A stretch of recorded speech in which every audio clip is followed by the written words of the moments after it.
This video is an explanation video of how to complete Module 2 Journal Article Analysis for Bus 810 Doctoral Studies. So let's get right to it. What is the purpose of this assignment? Purpose of the assignment is basically allow for analyzation of journal articles. We want to get to the point where we understand how to do those. So I want to basically try to give you an overview of how to set this up. So what is that? What is it asking? It says create a document that lists each of the journal article analysis rubric as headings. Okay, so rubric analysis criteria as headings. I would encourage you to download the rubric, which is right here. So I'm going to jump over the Word doc. I already have that. So here's my rubric. If I go back to the top of this, I am looking for these criteria to be each heading. Why am I wanting that? This allows me to review your work in basically a straightforward kind of template, if you will. So I'm not searching, looking for things. And as you start doing academic writing and journal article writing, the last thing you want to do is confuse your reader. You want to get these things published. Therefore, it should be straightforward, to the point. It shouldn't be a mystery whatsoever. So you'll find that a lot of people who do a lot of publishing are very specific how they go about it. A lot of publishers or conferences or journals you might attend will also have a specific format. So I think the model that I'm presenting you, I think works well for most of that. You might have adapted later, but we have to learn one method in order to get it to work for you. So I've already set up a Word document how I would go about this. So again, this is my first criteria: study design and purpose. If I move over the Word document, which I created, here is what I have. I basically created a title page, and I'm not overly excited if you have a separate page, but as we start writing papers, I would encourage you to do this. It is proper AP writing to do that for your assignments. Again, I guess I would recommend just getting into this habit. That's going to make your life easier. Once you get in repetitive, yes, but once you've done it, it'll be kind of come to a straightforward way of going about it. So when I look at the rubric, here is the rubric. Okay, so if I look at the first criteria of the rubric, and I just have that rubric up, study design and purpose. Let's jump back to that rubric. Here we go. Study design and purpose. The second piece of this rubric is what? Okay, I went too far here. Theoretical foundation. So I'm bringing that forward over to here. So these are my headings. I'm basically looking, I have the rubric printed out here. I'm looking over the right of it. My first one, study design and purpose, check. Theoretical foundation, check. Next piece is sample. So under study design and purpose, what I've wrote here is I basically kind of put something together. I'm kind of making a fictitious study here. So how am I answering that? If I go back to the rubric, the study design and purpose basically asks me this: what is the study design? Is it qualitative, quantitative, mixed methods?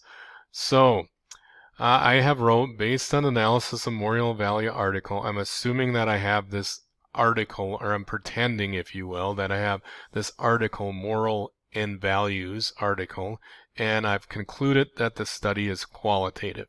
Okay. So what is the purpose of the study? The purpose of the study was to examine how ethics impacts leadership. Okay. And the article addresses the following research questions. Does ethical training increase leadership?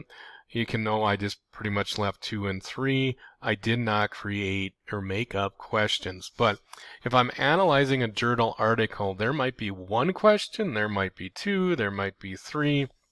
And you're going to basically have to look at that article to determine what the questions are within the article. So some of you were like, can you give me articles? Can you give me examples? Yes, that's why I'm kind of doing this for you, but I don't want to do one exactly for you. I want you to try to think through this. How would you analyze it? Not all these articles are going to be the same. I also want you to push yourself at this point. I want to see where you're at this point. So I don't really want to give you a full-blown example. Rather, I'm giving you a how to go about this within this video. So, and well written is kind of your opinion. Based upon the analysis article, this study appears to be well written. Okay, I might make that misstatement, then I have the question why. I might say something based on the analysis of this article. The study is well written because the sample size appears to be appropriate and the research questions are straightforward and make sense to what the author is attempting to study. Something to that effect. This is kind of, I really try not to use the word opinion, but this is your analysis. Do you feel it's good or bad or why? Okay, some of you might say, hey, we're starting off. How do I know? My answer to that, the more you work with these, the more you will be able to tell whether they're good or not. Also, if they are peer reviewed, most likely many of their peers think it's decent work. Depending on the journal article, it did get published. If it's listed in the databases, are they perfect? No. You're going to find articles that do have mistakes, and that's why we need to be careful and analyze them. But for our point at this point, that's okay. I'm not asking you to know everything. I'm just asking you at this point to try to basically get a feel to how to do this. And I want to know where you're at with this. Again, we're just starting out, so a few months down the road here, this will get easier. So let's do an example of this thing. So I'm going to go to the databases, or I guess I already did. So I found this article, and this, of course, is from Welder Library, and I just simply did a search on business and values. This is the first article that I came across. There's several on this topic that I felt was of interest to me in this specific topic. And feel free to use this one if you want. I'd prefer you do something else just because I use this one as an example. But I want to look at this article and say, okay, what is this article about? Obviously, there's the title. So I'm going to go to the abstract also. And I'm looking at the abstract. To me tells me if this is something that relates to what I'm doing. And in this case, if I'm looking at values in business, absolutely. So what are they getting at? So what type of study is this? The clue to where that should lie is their methodology or measurement. So here's my method. Okay, we have their sample, which I asked later in the rubric, 134 undergraduate business students attending a AA or AACSB, I'm assuming institution, okay, accredited university, Mid-South. All right. Notice that it says questionnaires were administered to junior and senior level classes, and students were assured of a confidential anonymity. Okay. They break down the sample, which has value. So, being that it's a questionnaire, you can pretty much be fairly positive this is a quantitative study. We will discuss quantitative, qualitative mixed methods in more detail later, but to give you an idea, a qualitative study typically is a survey-orientated type study. A qualitative typically uses interviews and focus groups and sort of things like that. If they do have a questionnaire too, usually these things are valid and reliable, and that has been proven through statistical analysis by someone else. I know some of you are going to get hung up on this when we get to this stage.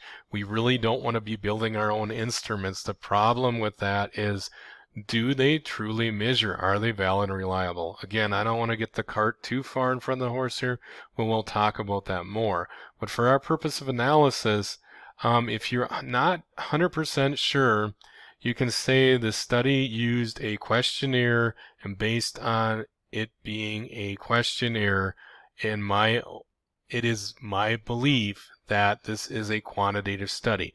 Again, I just want to get you to get into this. I'm not concerned right now specifically if you know whether it was good or not. So now they're talking about what they did. I want you to read through this a little bit. Does this make sense? Does it make sense of how they're approaching this? So when I ask in that rubric, analysis of the design and the purpose of the study is robust. Based on what you read and how they're going about this, do you agree with that statement? So I'm not saying it needs to be robust. Maybe it's horrible in your mind. Then speak to it.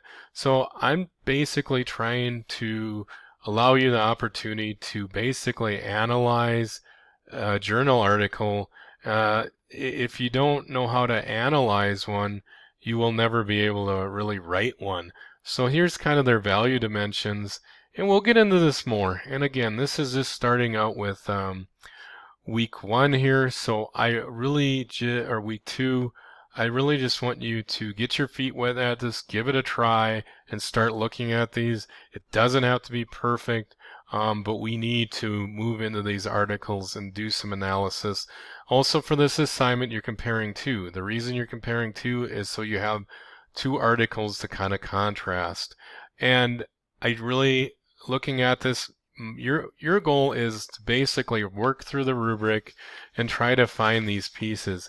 If I flat out identify all of them to you, it's gonna be a little bit difficult as you go along because some of these aren't exactly clear.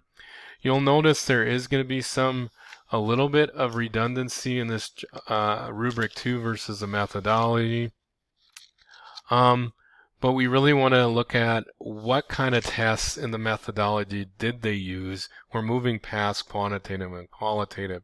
So with this said, if you have questions on this, reach out.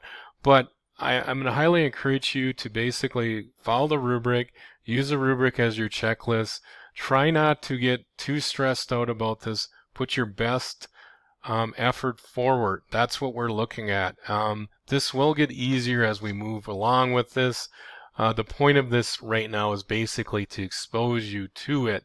So I encourage you to approach this from a curiosity perspective versus a point of dread. So when I say point of dread, how do I do this? That's why the essence of this video. I really want you to point, okay, study design and purpose. What is this thing? What kind of study are they trying to do? Why are they even doing this study? What are the research questions? So I hope that helps. If you have further questions when you start working through this assignment, reach out and let me know. That wraps up this video.